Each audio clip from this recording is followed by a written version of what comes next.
আজকে বানাচ্ছি বেগুন পোড়া বা বেগুন ভর্তা। তাই একটা বড় বেগুন নিয়েছি, আর নিয়েছি কাঁচা লঙ্কা, রসুন, পেঁয়াজ কুচি আর ধনেপাতা কুচি। প্রথমে বেগুনের গাটা ছুরি দিয়ে কেটে নিচ্ছি। কাটা হয়ে গেছে, এবার ওর মধ্যে একটা করে রসুন আর একটা করে কাঁচা লঙ্কা দিয়ে দেবো।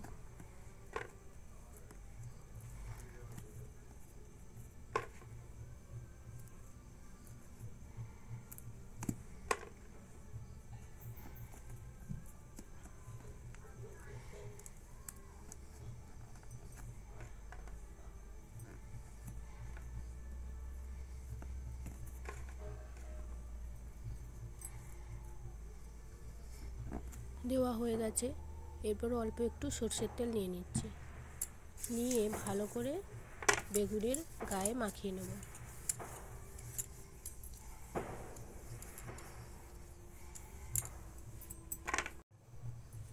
ওভেনের ওপরে যেটা দিয়ে রুটি সেঁকি ওটা বসিয়ে দিচ্ছি।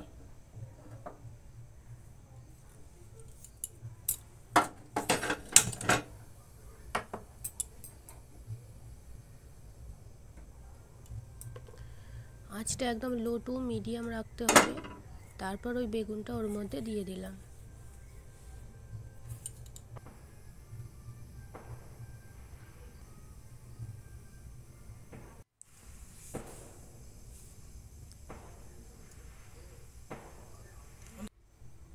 অনেকটা হয়ে গেছে, এবার উল্টে দিচ্ছি। এটা 2 থেকে 3 মিনিট ছাড়া ছাড়াই উল্টে পাল্টে পুড়িয়ে নিতে হবে।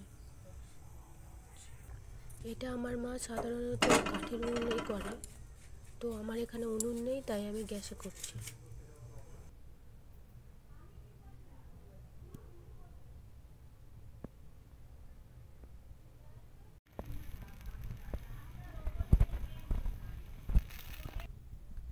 উল্টে পাল্টে আমার পোড়ানো হয়ে গেছে, এরপর নামিয়ে নেব।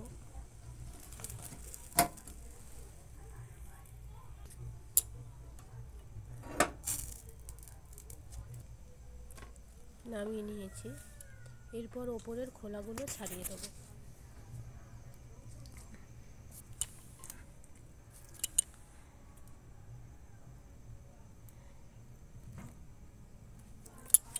এটা গরম গরম করলেই খুব ভালো হয়, কেন ঠান্ডা করলে একটু ডেলা ডেলা হয়ে যায়, সেই জন্য গরম অবস্থাতেই আমি করে নিচ্ছি। ভেতরটা খুব সুন্দর সেদ্ধ হয়ে গেছে, আর রসুন আর কাঁচা লঙ্কাটাও সুন্দর সেদ্ধ হয়েছে।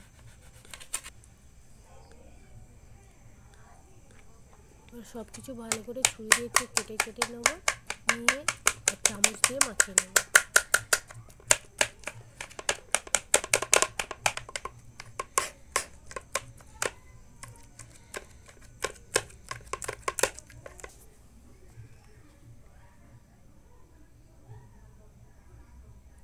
দিয়ে দিচ্ছি অল্প একটু সর্ষের তেল আর স্বাদ অনুযায়ী নুন। এবার সব কিছুকে ভালো করে মাখিয়ে নেব।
তৈরি হয়ে গেছে আমাদের বেগুন পোড়া।